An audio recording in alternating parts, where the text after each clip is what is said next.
So when it comes to debugging node and performance issues, one thing I'd recommend doing is learn how to use the debugger in VS Code to print out a CPU profile. So inside of VS Code, I'm going to go ahead and load up a JavaScript debug terminal, which will give us access to run any type of node code inside the debugger built into VS Code.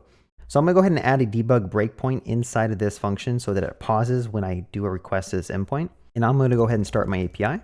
Notice that it says the debugger is attached. And the more important thing is that over here on the left on your call stack, you can actually click on the very last one. And there's a button here you can use to basically profile your performance in your node application.